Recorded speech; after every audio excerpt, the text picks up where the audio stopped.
остановить. Юрий Иванович, вот вначале расскажите, пожалуйста, как вы, пограничник, справляетесь с возложенными на вас обязанностями? Пограничное управление ФСБ России по Республике Ингушетия охраняет государственную границу с Республикой Грузия на протяжении около 70 километров,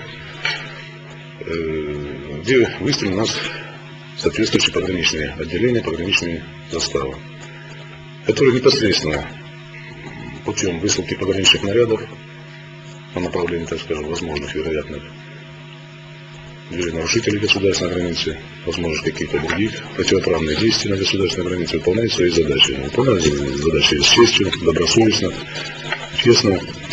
Вот. И хочу сказать то, что у нас мы идем на контакт с местным населением, и местное население также оказывает посильную помощь в охране, защите и охране государственной границы.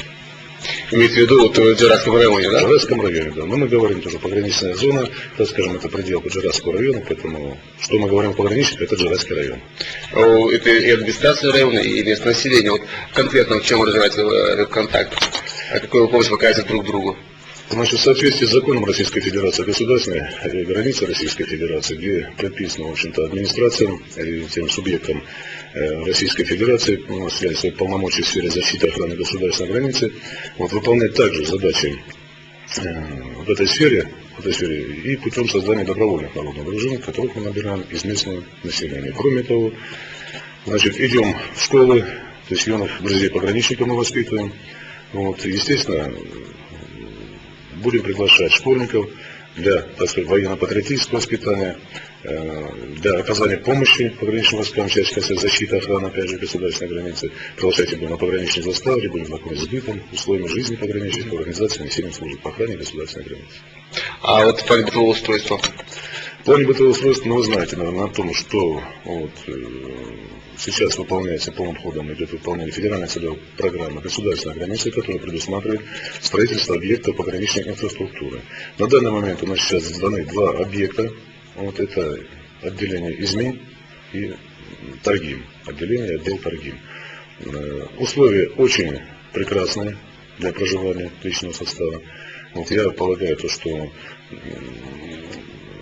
так скажем, погода наладится, и мы обязательно выйдем в эти подразделения, и вы сами убедитесь, да, как вот сейчас живет военнослужащий.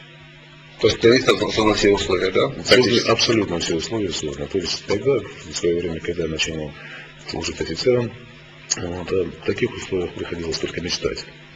Зимой там проходит службу военнослужащих практически со всех регионов России.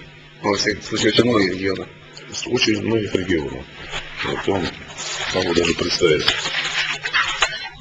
так скажем, кто у нас проходит службу. Русские, белорусы, узбеки, немцы, татары, башкиры, ингуши, азербайджанцы, казахи, греки, народности Республики Дагестан, кабардинцы и другие. Юрий Иванович, у вас совсем недавно состоялась встреча с президентом Ингушетии. Расскажите об этой встрече. Мы вот ощущаем на себе полное взаимопонимание в части касающей решения тех проблем, которые у нас возникают. Непосредственно по созданию объекта пограничной инфраструктуры, непосредственно по охране государственной границы. Поэтому президент республики Мурат Магомедович Зязиков, он, в общем-то, владеет обстановкой, то есть знает наши заботы, наши чаяния. Вот, мы поговорили с ним о ходе выполнения федеральной целевой программы по обустройству государственной границы. Вот. Естественно, с своей стороны, он, какие-то вопросы он решил прямо здесь же, путем вызова должностных лиц, и сказал, что нужно оказать содействие пограничникам, например, в строительстве дорог, вот, вопросы газификации наших подразделений на границе непосредственно, вопросы электрификации. Вот. Ну, естественно, разговор не обошли разговором и